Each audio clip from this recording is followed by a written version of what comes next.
Saludos cordiales, señoras y señores. ¿Quién es el hombre de la sábana santa? Esa es la pregunta que ha perseguido desde el principio a ese misterioso lienzo que se conserva en la Catedral de San Juan Bautista de Turín. Para muchos fieles, para muchos miles de fieles, es la sábana que envolvió el cuerpo de Cristo después de ser crucificado. Pero ¿es esa la verdad? Creo que de eso vamos a hablar hoy, esta noche, con nuestros invitados. Nos acompañan en esta iglesia de la Merced, recientemente restaurada, Jorge Manuel Rodríguez Almenar, presidente del Centro Español de Sindonología, Juan Manuel Miñarro, estudioso de la Sábana Santa, imaginero y autor de ese Cristo de la Hermandad Universitaria, que es impresionante, y también Salvador Guzmán, presidente de la Fundación Aguilar y Eslava y de ese Museo de la Pasión que guarda una réplica exacta de la Sábana Santa de Turín. A todos, muy buenas noches. Bueno, ¿qué vamos a encontrar en esa convención que se va a celebrar en octubre y qué novedades se van a aportar al misterio de la Sábana Santa? Bueno, yo empezaría diciendo que el Centro Español de Sindonología es una asociación cultural sin ánimo de lucro que intenta aglutinar en España a todas aquellas personas que tienen un interés científico y desde otros puntos de vista también sobre la sábana de Turín y otras reliquias que se atribuyan tradicionalmente a Jesucristo, o sea que tienen que tener dos condiciones, ¿no? Es decir, que se atribuyen a Jesús y que se puedan estudiar o que se hayan estudiado científicamente. Luego, eso no quita que se pueda estudiar también desde otros puntos de vista, pero, por ejemplo, eso es lo que hace que en nuestra asociación pues haya personas creyentes, no creyentes, y yo iba a matizar a lo que se ha dicho, es decir, no solamente piensan que es el lienzo que envolvió el cuerpo de Jesús en el sepulcro los creyentes, porque aquí no interviene la fe para nada, es decir, hay muchos científicos, incluso pues por poner un ejemplo, la página web más conocida sobre la Sábana Santa, tiene casi 5 millones de visitas, es www.shroud.com, que la lleva un judío, que no está bautizado ni es cristiano y sin embargo está convencido de que esa es la imagen de Jesús de Nazaret. Entonces, dicho esto, pues nuestra asociación lleva pues cada 3 años, o sea, trianualmente realiza una convención nacional en la que no solamente participan socios del centro, sino que pueden venir y ver lo que hacemos pues otras personas que sencillamente tengan el mismo interés, ¿no? Y por tanto está abierta a la sociedad porque no tenemos nada que ocultar tampoco, ¿no? Y sin embargo, pues habrá una serie de ponencias donde se van a tratar el tema de la Sábana Santa, del sudario de Oviedo, que es una reliquia que ahora mismo ha avanzado enormemente la investigación y parece que podemos decir cada vez con más seguridad que corresponde al mismo cadáver. Y bueno, pues vamos a tener novedades porque efectivamente, pues poco a poco, pero se van avanzando en las investigaciones y puede ser muy interesante, ¿no? Todo lo que se va a decir allí. Bueno, ahora se está hablando mucho de los huesos de Cervantes, se da casi por hecho que es Cervantes y sin embargo con la Sábana Santa no sucede lo mismo. Sí, efectivamente, yo llevo precisamente desde ayer dándole mucha vuelta a todas las declaraciones de los científicos y del personal de investigación del tema de los huesos de Cervantes, y me llama mucho la atención cómo de alguna manera no se llega a afirmar, se dice que están tremendamente seguros de que los restos están ahí porque hay una convergencia de datos históricos, arqueológicos, y al mismo tiempo porque hay un número importantísimo de coincidencias y no hay prácticamente ninguna discrepancia, y al no haberla, aunque no se ha podido individualizar esos restos, porque no se han podido individualizar, eso lo reconocen, porque no hay ADN, y eso también lo reconocen, y entonces es una cosa lógica, es prácticamente lo mismo que nos sucede a nosotros con la investigación sudario-síndones, y sin embargo, pues evidentemente no hemos tenido, ni tenemos nunca alrededor la expectación que ha despertado el tema este, y casi ya todo el mundo yo creo que van a aceptar inmediatamente, toda la comunidad científica, histórica, y eso va a aceptar que efectivamente los restos de Cervantes están allí, que se le podrá hacer seguramente una especie de urna o de lo que sea, esos fragmentos, que es una mezcla de restos de 16 cadáveres, y la gente lo aceptará tranquilamente. A nosotros, sin embargo, se nos pide la prueba de certificación, no solamente la certificación del ADN, sino casi el certificado médico de defunción, ¿no? Y esto es bastante complicado de presentar. Salvador, yo creo que hay pocos objetos que se hayan estudiado más y se hayan analizado con más ahínco que la Sábana Santa. Los científicos todavía no entienden cómo se pudo plasmar allí la figura de un hombre. La reliquia de la discordia, como llamábamos cuando tuvimos aquella entrevista en el Puente de la Luz, en Honda Mezquita. Sí, la verdad es que es un objeto controvertido y, como señala el profesor Miñarro y el presidente del Centro Español de Sindonología, el objeto más estudiado de la historia, ¿no? Por parte de la ciencia, en este caso. La verdad es que todas estas informaciones que Juan Manuel Miñarro está comentando y que Jorge Manuel Rodríguez Almenar también ha comentado, es las que vamos a poner de manifiesto en esta convención. Yo quisiera centrarme en la idea de que la cuarta convención del Centro Español de Sindonología en Córdoba será un evento, será un momento, digamos, muy interesante para este tema, porque además van a confluir investigadores muy importantes. El propio Juan Manuel Miñarro hablará de esa conexión, de esa compatibilidad entre el sudario de Oviedo y la sábana santa de Turín, la síndone de Turín, y todo eso va a ser posible en Córdoba por algunas circunstancias, diríamos, muy circunstanciales, valga la repetición, ¿no? Por el hecho de que el Cristo de la Universidad esté aquí en Córdoba, por el hecho de que el Museo de la Pasión esté en Cabra, por el hecho de que el Centro Español de Sindonología lleva trabajando con nosotros desde hace mucho tiempo y en cierta manera la Fundación Aguilar y Eslava y el Museo de la Pasión es la sede, diríamos, del Centro Español de Sindonología en Andalucía, y porque hay un Cristo nuevo que se va a presentar dentro de poco de Juan Manuel Miñarro, que es un yacente también sindónico. Son las dos únicas imágenes que existen en el mundo que reflejan los caracteres del hombre de la sábana santa, que es como llamábamos en 2002 a esa figura, a esa recreación que Juan Manuel Miñarro hizo por primera vez y que nos dio a conocer el rostro de una persona que para nosotros es Jesús de Nazaret, como ese personaje histórico que existió en un momento concreto, en un país muy concreto y del que sabemos que sufrió pasión y muerte y que resucitó al tercer día según las Escrituras. De todo eso que hablamos en el Museo de la Pasión, de todo eso hablaremos en la convención del Centro Español de Sindonología en Córdoba. De ahí que el lema, que el subtítulo de esta convención sea los lienzos de Cristo, pasión, historia, arte y ciencia. Vamos a centrarnos un poco en ese Cristo, que la verdad es que la primera vez que se vio impresionó a toda la ciudad, todo aquel que lo ve. ¿Qué peculiaridades lo distingue de otros? Hombre, fundamentalmente, puesto que yo, como muchas veces digo, cuando me preguntan sobre la imagen de este Cristo, siempre digo que se genera gracias a la existencia de las síndones y gracias a un trabajo multidisciplinar. Es decir, la sábana santa, el hecho de que existiera hizo que muchos científicos del siglo pasado y actualmente se sigan preocupando de estudiar la crucifixión a un nivel físico y a un nivel también anatómico, ¿no? Y el rigor que tiene la síndone es que la información que da pues para nada contradice lo que la ciencia sabe de la anatomía y lo que se sabe de lo que pudo ser una crucifixión absolutamente realista, ¿no? Pero un imaginero, cuando trabaja sobre la pasión, normalmente utiliza esquemas y arquetipos y utiliza pues la inspiración y utiliza lo que ha heredado de sus mayores, lo que le enseñó su maestro, las estampas piadosas que todos conocemos y que forman el elenco de la iconografía que es tan rica en Andalucía. Y bueno, y de alguna manera somos transmisores de esas estampas y prácticamente no vamos a la fuente. La fuente que utilizaron los imagineros del 17 estaba en los místicos, estaba en las visiones de los santos. Y sin embargo, lógicamente en el siglo XXI, si te planteas hacer una imagen de crucificado que tenga rigor científico y pinceladas historicistas, no puedes utilizar la fuente de los místicos ni la fuente de esos visionarios espirituales. Puedes utilizar perfectamente, sin embargo, toda la información que sabemos gracias a la existencia de la sábana santa. Se pruebe o no se pruebe que es del siglo I, lo que sí está claro que ahí lo que aparece es la figura de un hombre que falleció por un martirio muy parecido al de Jesús de Nazaret, que está en estado que es cadáver y que evidentemente eso no es discutible, que está en un rigor intenso, y por eso la imagen que nos da en la síndone es la imagen de un cuerpo tetanizado, y que incluso todas las estigmas, las lesiones y todo eso pues tienen un realismo tremendo, que incluso coincide con un instrumento romano conocido gracias a un hallazgo que se produce en las ruinas de Herculano, que es el flagrum tacillatum. Entonces todo esto, toda esa información manejada por el artista, a través, lógicamente, del filtro de la ciencia y sobre todo del equipo de investigación, y ahí tengo que destacar evidentemente la ayuda de Alfonso Sánchez Hermosilla, que esta noche viene a dar una conferencia, y de Antonio Petit, Gancedo, hematólogo. Y no solamente eso, también toda la bibliografía que manejamos para poder hacer esta imagen. Entonces este Cristo no obedece a los parámetros artísticos, a los parámetros iconográficos, obedece a la síndone, por eso le decimos crucificado sindónico.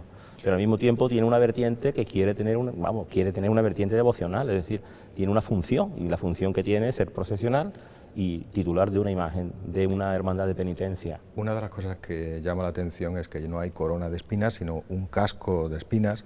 Al hombre de la sábana santa le pusieron un casco de espinas. ¿Era frecuente estos castigos adicionales en la época del Imperio Romano? En absoluto. Es más, no existe ninguna referencia documental de una persona que haya sido no ya crucificada y flagelada, que eso no existía, sino que desde luego ni la corona de espinas era uno de los castigos que utilizaban los romanos, ni se sabe de ninguna otra persona que haya sido coronada de espinas. Entonces eso es muy llamativo. El caso de Jesús es muy conocido, pero es único. Entonces, esta es una de las cosas que nos planteamos muchas veces. O sea, el hombre de la sábana santa tiene unas características que son una corona de espinas, eso no se hacía nunca, no se sabe de nadie que hubiera sido así, coronado de espinas, y además es que está flagelado y crucificado. Yo no se ha dicho, pero yo soy profesor de la Facultad de Derecho, ¿no?, en Valencia. Y entonces a mí eso es una de las cosas que más me llama la atención, porque desde el punto de vista del derecho romano es inconcebible que una persona sea castigada 2 veces por lo mismo, porque eso va en contra del principio de la cosa juzgada, ¿no?, que nosotros explicamos en la facultad como non bis in idem, no se puede castigar 2 veces por lo mismo. Y por eso precisamente el caso de Jesús es tan único. Hay diversas opiniones al respecto. Yo pienso que Pilato duplicó la condena de Jesús, porque la flagelación era una pena en sí misma y normalmente una persona moría a partir de la flagelación por la infección que se producía en los siguientes días. Y entonces no se producía una segunda condena. En el caso de Jesús, cuando Pilato presenta al pueblo a Jesús para soltarlo, frente a una persona que tenía que ser crucificada, que era, se supone que Barrabás, la gente grita: crucifícalo, crucifícalo. Da un dato el Evangelio muy interesante, y es que dice: los sacerdotes pidieron al pueblo que gritara: crucifícalo, crucifícalo. La razón es que en el Antiguo Testamento se dice: maldito es de Dios el que cuelga de un madero. Es decir, una persona que moría crucificada no podía ser el Mesías de ninguna manera. Y era una forma, por eso fuerzan a Pilato, le chantajean, porque el decirle diremos que no eres amigo del César era una amenaza muy clara, porque su superior, que era Sejano, el que le apoyaba, había sido destituido precisamente por eso, ¿no?, por haber sido acusado de traición al César.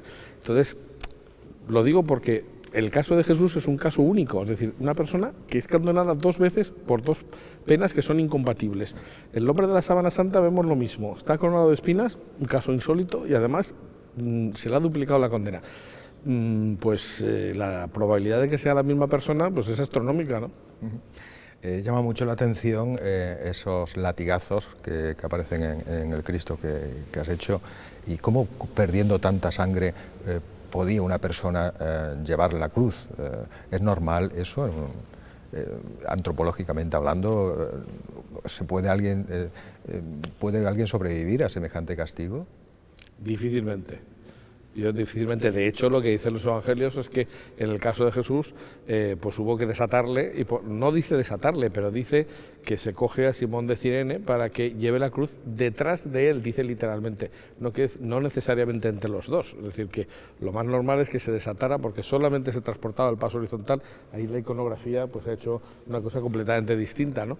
Pero normalmente solo llevaban el palo horizontal, que era el patibulum, atado a las manos, y cuando llegaban al lugar de la ejecución, pues el patibulum se encajaba en el stipes, que era el palo vertical, se ataba los pies y ya está. O sea que no era necesario clavarlo para que muriera el crucificado, ¿no? Y sin embargo, pues claro, precisamente porque en el caso de Jesús estaba flagelado, pero los otros no, eso explica que al tirar las cuerdas de los reos que iban atados, pues cayera al suelo varias veces. Eso es perfectamente posible, aunque no está en el Evangelio, pero es perfectamente posible. Pero sobre todo que no podría prácticamente llevar con ese, precisamente como consecuencia de la flagelación, era muy difícil que pudiera culminar llevando la cruz hasta el lugar de la ejecución. Por eso buscar una ayuda. Son demasiadas casualidades, ¿no?, todas una detrás de otra, para que todavía se siga dudando. Bueno, la verdad es que todo lo que estamos hablando es lo que nosotros sabemos desde el punto de vista científico, artístico y documental, ¿no?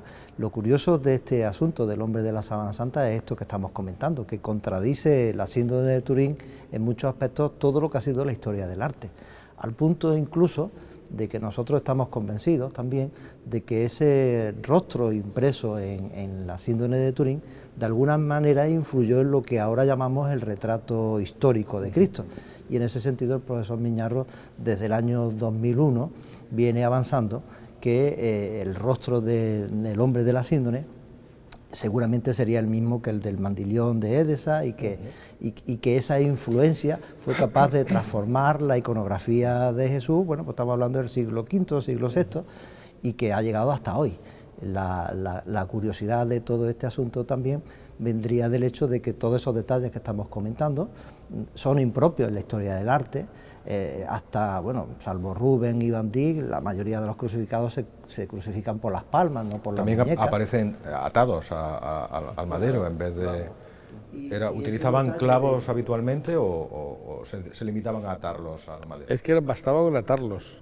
Lo que pasa es que en el caso de Jesús, si estaba desatado, era más fácil luego simplemente tirar y ponerle un clavo que tener que volverlo a atar, porque cabía en fin, lo que era normal es que, claro, si los hubieran atado viendo que la ejecución era inminente, no se dejaran los reos muy fácilmente de manipular, ¿no? Por eso el llevarlos ya atados de los brazos pues facilitaba la cosa, porque salía desde el lugar donde se iniciaba esa especie de procesión hasta el lugar de la ejecución, y ahí todavía estaba tranquilo el reo, pero claro, ya al ver la cruz tendrían que estar muy nerviosos. O sea que es bastante lógico desde el punto de vista de la psicología del reo, pues que era más fácil atarlos en un sitio que en otro.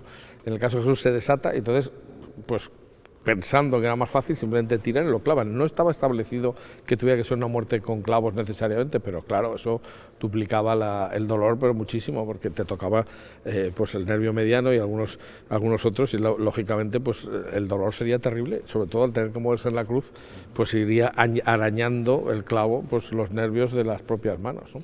Entonces, en vuestra opinión, la sábana santa certifica lo que cuentan los evangelios. Se dice, bueno, de hecho la han calificado como el espejo del Evangelio, ¿no? Y como el quinto Evangelio también, ¿no?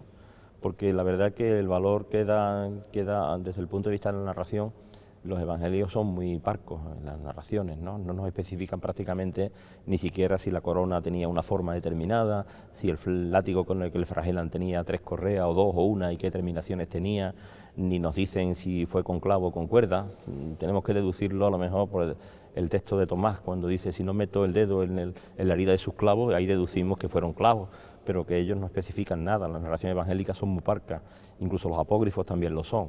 Sin embargo, la síndone tiene verdaderamente una cantidad de información complementaria y además de un rigor anatómico y forense que es insólito si verdaderamente fuera un lienzo que se origina en la Edad Media.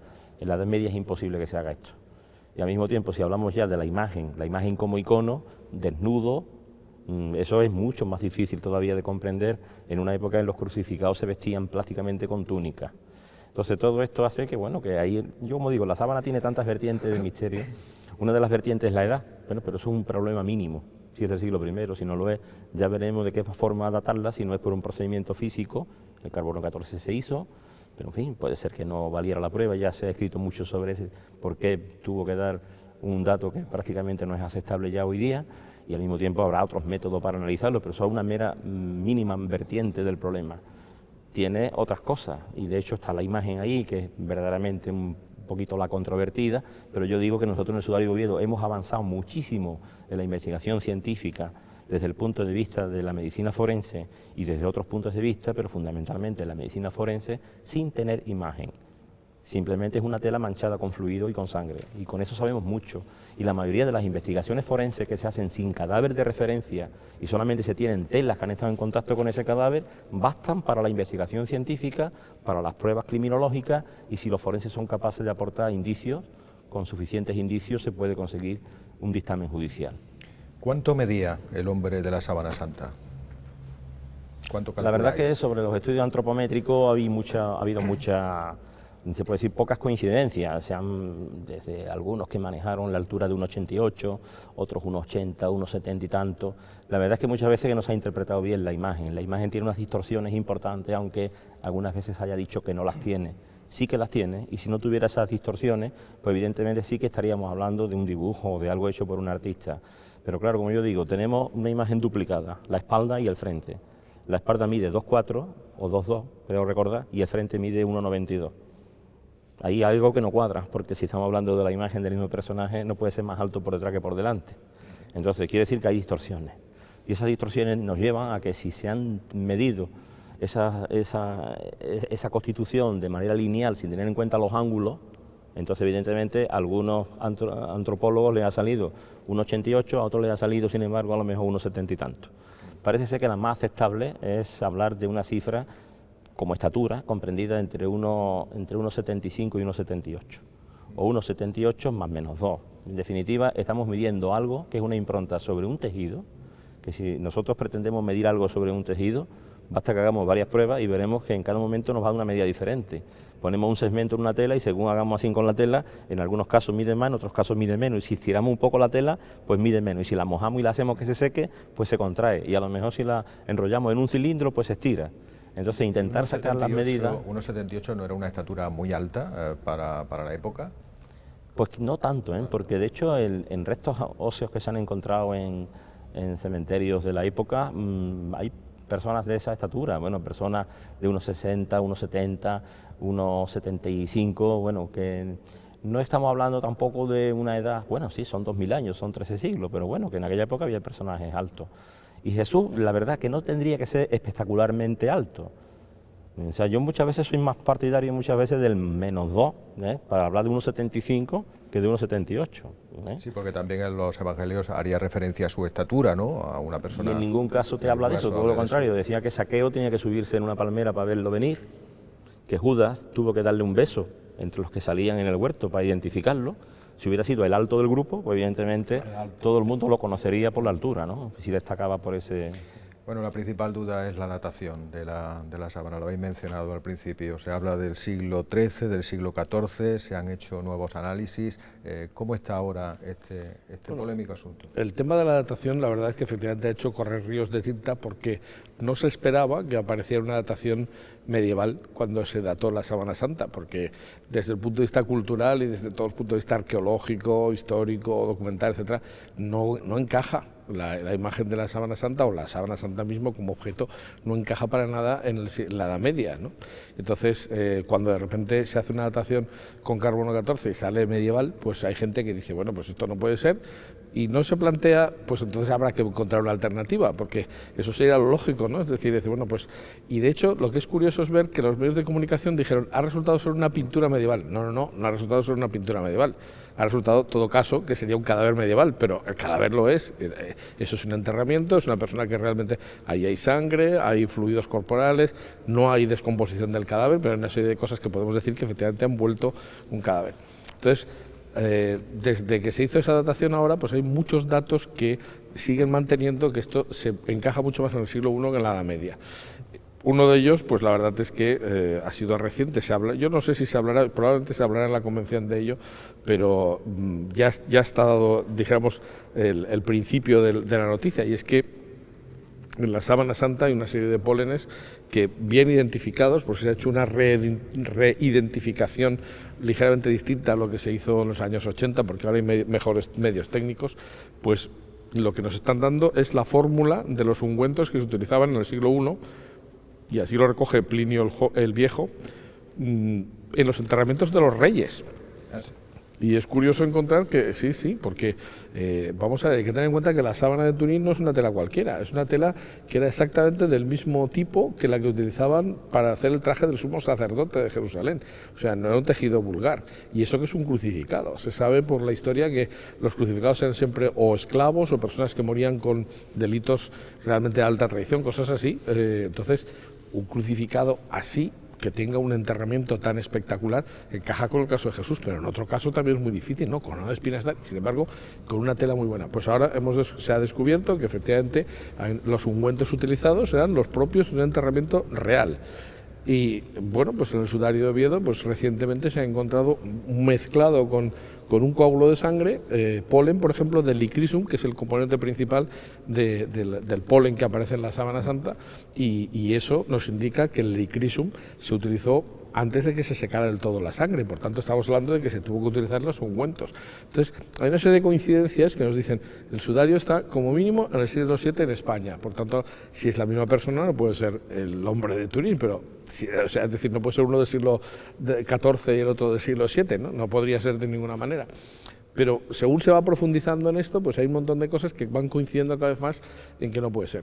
materialmente, por ejemplo, pues dos cosas que han desautorizado bastante la datación con carbono 14 de la síndone es que el propio inventor, uno de los co-desarrolladores del acelerador de partículas, que era el doctor Harry Gobb, pues que inicialmente aceptó la datación como correcta, porque se había aplicado bien el método, terminó reconociendo que la muestra no tenía las condiciones adecuadas y se hizo una limpieza incorrecta.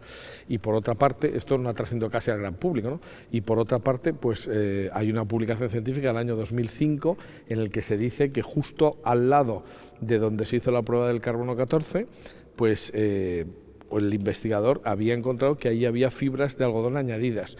Se ha comprobado por los restos que sobraron de la datación con carbono 14 que se hizo sobre un tejido que tenía fibras de algodón, que son extraños a la propia tela, porque la tela es de lino. Entonces, había ahí un remiendo, hubo una reconstrucción, porque más que un remiendo que se hubiera visto, hubo una reconstrucción de una tela deshilachada, precisamente porque estaba en una esquina y alguien añadió fibras de algodón para reconstruir esos hilos dañados y además les dio un teñido para que parecieran de lino. O sea, se hizo una datación sobre un remiendo y además no se limpió bien. Bueno, pues cualquiera de las dos cosas serviría para descalificar completamente el resultado, sobre todo porque todo lo que demás sabemos, todo lo que sabemos aparte, nos indica que no puede ser medieval. Entonces, no es una postura irracional. Lo racional es aceptar que puede haber fallado la prueba del carbono 14 como falla una de cada 4 veces, si la muestra no tiene las condiciones adecuadas. ¿Por qué creéis que el sudario de Oviedo no es tan popular como la sábana santa, cuando vosotros le dais una importancia grande? Bueno, San Juan, dentro de los evangelistas canónicos, es el único quizás que reconoce la existencia de dos lienzos del sudario, que estaba enrollado en el sitio que le correspondía, o algo así es lo que dice el Evangelio, y de la síndone, que aparecía allanada, de los lienzos allanados.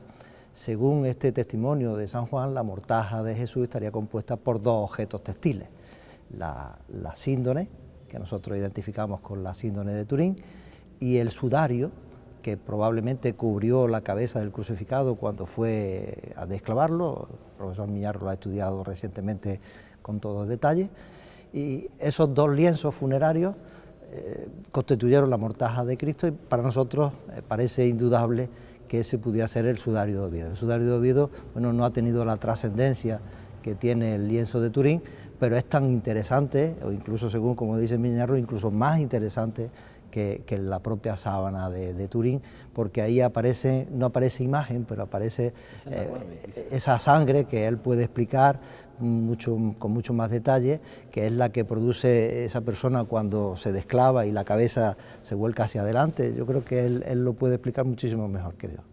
Yo creo que tenemos que analizar ya la pregunta clave, y es cómo pudo formarse esa imagen en el lienzo. ¿Hay alguna teoría nueva que ofrezca luz sobre este misterio? Es que el problema es que es un misterio, es decir, se lleva más de 100 años intentando, tanto los que están a favor de demostrar su autenticidad como los que están a favor de demostrar lo contrario, pues lo que están intentando es hacer una huella igual, pero ese es el método científico. Si yo no soy capaz de hacer una huella así es porque no sé cómo se han formado, pero se han descartado todas las teorías de todas clases, vamos, incluso casi sobrenaturales que se han lanzado precisamente porque no se pueden demostrar. Es decir, no se puede decir que es una radiación lumínico-térmica porque no podemos originar una radiación lumínico-térmica, porque eso sería pasarnos de la ciencia a la ciencia ficción. O sea, si yo no soy capaz de producir una imagen así, yo no puedo decir se ha producido así, y eso es lo que hay que decir. Yo, desde el punto de vista del derecho, el Tribunal Supremo lo que dice es que el que afirma tiene que probar. Entonces, no se puede afirmar ninguna teoría que origine la huella, sencillamente porque no se ha podido reproducir una huella así. ¿Vosotros tenéis claro quién era el hombre de la sábana santa? Todo apunta, vamos, yo... Claro, exactamente, desde el punto de vista todo racional. Apunta, pero en fin, en definitiva, si desde el punto de vista científico no se puede afirmar, porque no tenemos el ADN. Bueno, pasa como en el caso de Cervantes. Podremos decir que, bueno, que hay un montón de evidencia o de pruebas que van en una sola flecha, en una sola dirección, y que no hay ninguna discrepancia importante. La única discrepancia importante puede ser el tema de la datación, pero sin embargo hay más de 300 pruebas científicas que no son discrepantes, ¿no? Pero claro, tampoco es verdad que no tenemos la certeza absoluta para poder hacer una identificación, porque no tenemos nada con qué comparar, y además no tenemos cadáveres de referencia, y eso es un gran problema. Sin embargo, sí tenemos dos telas que sí que es verdad que pueden actuar entre sí, y reconstruir el cadáver de referencia. Es decir, el sudario Oviedo es una investigación criminal que se está haciendo con un tejido que no hay duda de que fue utilizado con alguien que ya estaba fallecido y que tiene además un tipo de muerte asfíctica, edema cadavérico, que todo eso se ha determinado a través del estudio del EDICE, incluso se han encontrado importantes coágulos de fibrina. Eso fue uno de los hallazgos últimos de mayo del año pasado, en la zona buconasal. Eso vienen de las cavidades interiores, lo cual nos llega a deducir de que este hombre tuvo que tener una perforación abdominal o torácica, estamos hablando de una lanzada. Es decir, que todo esto está en el sudario de Oviedo. Pero claro, el sudario de Oviedo es una investigación criminal sin cadáver de referencia que se queda corta. Y lo único que se parece o más se parece al cadáver de referencia es la síndone, porque en la síndone la imagen sustituye de alguna manera a ese cadáver. Puede ser que la sábana, si no tuviera imagen, yo creo que seguiría siendo igual de importante. Y la única diferencia que hay para que el sudario no haya sido tan reconocido, ni haya sido fruto de ambiciones, ni de copias, ni de historias, es que no tiene imagen. Como ha sido un objeto incomprensible, y lo sigue siendo todavía para mucha gente, pues la verdad es que es bastante más objetivo que la sábana, puesto que no se puede decir que Leonardo da Vinci lo haya fabricado, ni que haya sido ningún invento del siglo VII, que para qué querían falsificar algo absolutamente sin posibilidad de comprender ni de interpretar. Lo que sí es seguro es que el hombre de la Sábana Santa murió en paz a pesar de las torturas recibidas, o al menos eso es lo que refleja su rostro. Muchas gracias a nuestros invitados. Gracias. Y a ustedes, todos ustedes, muchas gracias por su atención y muy buenas noches.